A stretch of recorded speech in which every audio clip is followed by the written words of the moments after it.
je peux faire ce que je fais aujourd'hui et j'arrive à survivre malgré la fatwa, parce que j'ai subi une fatwa. Hein. J'ai été piégé dans une émission en 2004, condamné, comme vous le savez, pour la chose la plus infamante qui existe, et depuis interdit de travailler, il faut le savoir. Hein, voilà.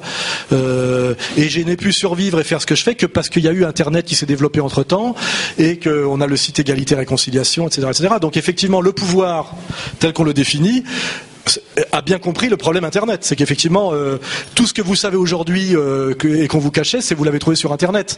Y compris les petites phrases qu'on veut pas que vous ayez entendues d'Attali, les bêtises faites par certains, etc. Et le pouvoir, que ce soit aux États-Unis ou en France, cherche à bloquer Internet. Alors ils le feront jamais pour dire que c'est là où est l'opposition authentique. Ils le font toujours au nom de la lutte contre la pédophilie, pour défendre les droits d'auteur ou de la lutte contre la haine raciale, etc. Mais effectivement, ils cherchent la solution. Je sais pas s'ils la trouveront ou pas, mais comme Internet c'est mondial, c'est assez difficile à bloquer, mais aux États-Unis ils y travaillent, en France ils y travaillent aussi, et c'est pour ça que moi je me dépêche de faire ce que je fais, parce que je pense qu'à un moment donné, peut-être qu'ils trouveront effectivement la solution pour interdire les sites comme le mien, etc., au nom de non-respect de je sais pas quoi, des droits de l'homme, de chartes, etc. Pour l'instant ils n'y sont pas encore arrivés, mais ils y travaillent, toujours sous faux drapeau, hein, sous des prétextes fallacieux, jamais enfin toujours. Et effectivement c'est une des clés de la résistance aujourd'hui, c'est l'indépendance d'Internet. Si on perd Internet, on est très mal, hein, parce que là, si vous êtes là, c'est par Internet. Les médias traditionnels, hein, et c'est une chose qui n'existait pas totalement il y a 20 ans, mais qui est une certitude depuis les années 90. Il n'y a plus de médias d'opposition, vous voyez. Même le monde diplomatique, moi j'y crois pas trop. Hein. D'abord c'est un truc un peu pour élite, machin. Ils évitent les sujets dangereux. Mais Le Monde, Libération, Paris Match, VSD, machin, c'est tout la même chose. Hein. Il n'y a aucune différence à part la maquette. C'est le même contenu idéologique. Voilà. Donc il n'y a d'opposition dans le monde des médias que le monde sauvage qui est sur Internet. Je vous dis, un journaliste honnête est un chômeur, un journaliste qui gagne sa vie est une pute. C'est une certitude. Je le sais parce que tous mes copains qui sont encore dans le journalisme officiel ont démarré en même temps que moi et je les connais tous intimement. Hein, et je les ai vus se soumettre, trahir progressivement. Ils pensaient tous comme moi au début, il n'y a pas de problème. Hein. Et ils l'ont tous fait pour la gamelle. Et en fait, c'est ce qu'on appelle la centrifugeuse. Les gens qui pensaient un peu, qui osaient un peu, ont été progressivement virés. Et à force de virer progressivement, il n'y en a plus aucun. Et là, on est vraiment depuis des années dans une situation où il n'y a plus aucun opposant à l'intérieur du monde médiatique. Hein, et heureusement, comme c'est là qu'on voit qu'il y a un peu de chance, un peu de miracle, un peu de pas quoi, c'est qu'il y a eu Internet. Internet a été la réponse qui fait que cette victoire n'a pas été une victoire totale. Parce que si effectivement il n'y avait pas Internet, moi je parlerais debout dans la rue sur une caisse. Enfin, j'aurais renoncé, quoi. Hein, voilà. Et je me vais, voilà. Enfin non, la camisole. On met, ça serait même pas les flics qui viendraient me chercher, mais des gens en blanc avec une petite croix rouge. Voilà. Donc c'est pour ça qu'on a de la chance quelque part, parce qu'on se dit c'est foutu, etc. Puis d'un seul coup Internet arrive et vous sauve. Vous voyez.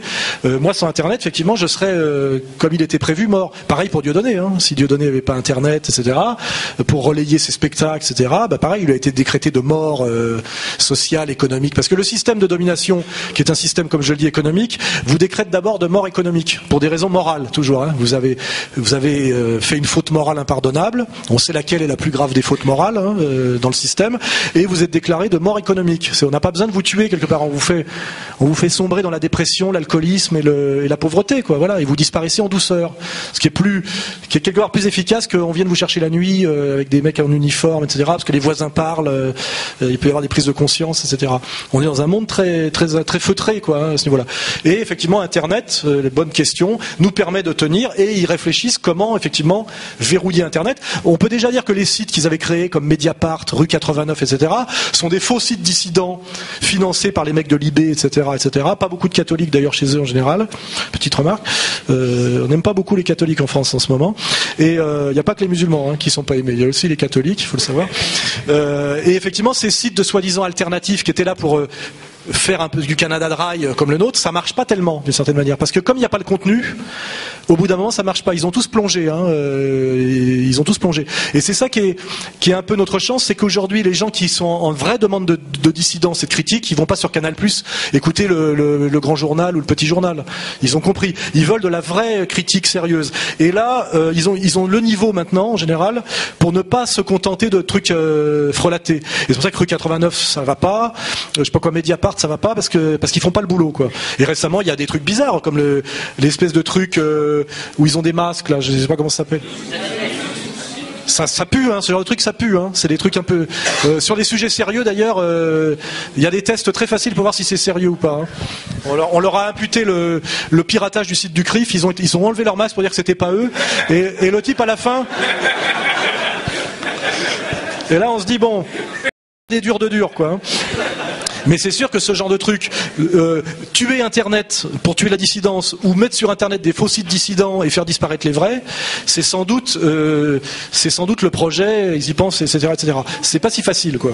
La loi Adopi qu'ils essayent d'aggraver, il y a l'exemple aux États-Unis, sous prétexte évidemment de défendre du copyright, du droit d'auteur, etc., essayent de bloquer. Moi, j'y reçois régulièrement pour le site Égalité et Révolution des lettres d'avocats qui nous intiment l'ordre d'enlever des articles, notamment l'AFP. L'AFP nous avait demandé je sais pas combien de milliers d'euros parce qu'on avait passé des brèves AFP et qu'on payait pas la cotise, alors qu'en fait c'était des brèves de deuxième main qui étaient sourcées. C'est contrairement contraire à la tradition, au droit, etc. Mais c'était pour nous taper au porte-monnaie et nous menacer. Et on l'a eu de journaux, je vous interdis de relayer tel article, etc. Toujours des notes d'avocats. C'est le gros système à l'américaine, avocat et menace de procès, d'amende. En général, ce qu'on fait, c'est que non seulement on n'enlève pas le truc, mais on met la lettre d'avocat, on la publie. Pour montrer que tel truc nous menace, comme ça, on voit bien que c'est des collabos, et en général, ils aiment pas qu'on mette en ligne la lettre de l'avocat qui nous menace, nous demande de l'argent, nous fait comprendre que si on paye pas tout de suite, machin, etc. On fait comme ça. Mais, ce genre d'attaque, effectivement, il est évident que le système est intelligent, qu'il se défend, et que c'est un truc, voilà, c'est en permanence, et que c'est toujours fait sous des prétextes évidemment fallacieux, et qui vont sans doute essayer de plus en plus de contrôler Internet, et ils le feront, non, je vous le dis, de la lutte contre la pédophilie et de la défense du droit d'auteur. Ça, c'est sûr. Hein. Quand on connaît un peu comment fonctionne le système, c'est une évidence. C'est pareil que le gouvernement libre pour la Syrie démocratique et des pâquerettes. On sait que les types ils sont domiciliés à Londres. Pareil, la Birmane qui nous sort en ce moment parce qu'ils vont normaliser les rapports avec la Birmanie, qui a eu le prix Nobel évidemment. On découvre qu'elle est mariée avec un Anglais depuis toujours, donc elle n'est pas juste birmane, hein, etc., etc. Enfin, mais ça, quand on a un peu de bouteille et de culture, on le devine et on le vérifie systématiquement. Toutes ces histoires d'ONG, on ne peut être une ONG que si on est validé par l'ONU.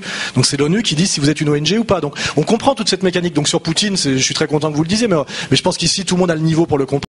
Que effectivement, on n'est pas dans un jeu de transparence démocratique et que tous les coups sont permis. Et donc voilà, je pense que c'est ça le fait d'être initié à la dissidence intelligente et de se cultiver, c'est qu'on tombe plus dans ces pièges grossiers où je vois ma belle-mère qui me dit oui mais quand même il paraît que machin, j'ai eu ça dans VSD, etc. Bon, on a tous passé le cap, je crois. Hein, maintenant, voilà. Et c'est quand même ça qui est intéressant, c'est que on élève de ce point de vue-là le niveau de conscience citoyen, donc on élève la capacité de produire demain de la démocratie, quoi.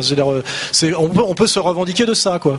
On essaie de donner des armes aux citoyens pour se défendre contre les manipulations antidémocratiques. Ce qui est bizarre, c'est qu'on est châtié pour ça par ceux qui prétendent incarner la démocratie. Si le plus de gens possible en France comprennent la manip et la commentent et la dénoncent, et que il est très difficile dans les pays démocratiques de faire des guerres considérées comme totalement illégitimes et impopulaires par le peuple. C'est pour ça qu'il y a toujours un travail de préparation. On l'a vu pour la Yougoslavie, on l'a toujours vu, puis ça remonte sans doute à bien avant. Le principe des démocraties, c'est qu'il faut faire des guerres majoritaires, c'est-à-dire avoir 51% de l'opinion qui pense que c'est bien. Donc il y a un travail de préparation du peuple, hein, c'est le principe. Et plus ce peuple est dur à, comme on dirait, une viande à attendrir, plus il est rétif à la manipulation, plus c'est compliqué.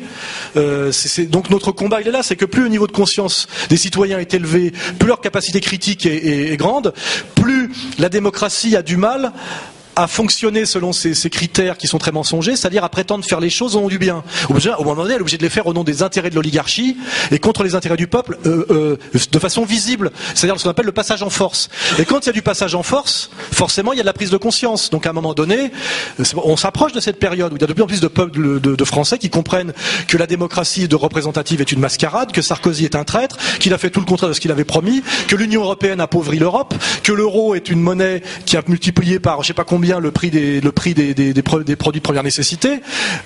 Voilà, c'est que c'est cette capacité de décrypter les mensonges qui fait progressivement que l'ennemi est comme démasqué.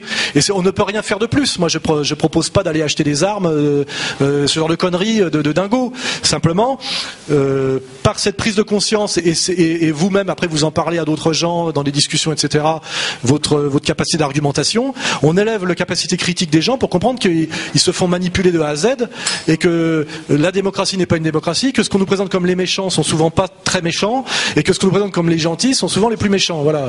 Et moi, une fois qu'on a fait ça, on a fait de ce qu'on devait faire et du mieux qu'on le pouvait. Je pense que c'est difficile de faire plus. Et après, advienne que pourra. Hein, je veux dire, voilà. Il n'y a pas de martingale magique. Hein. Bon, ouais, merci à tous.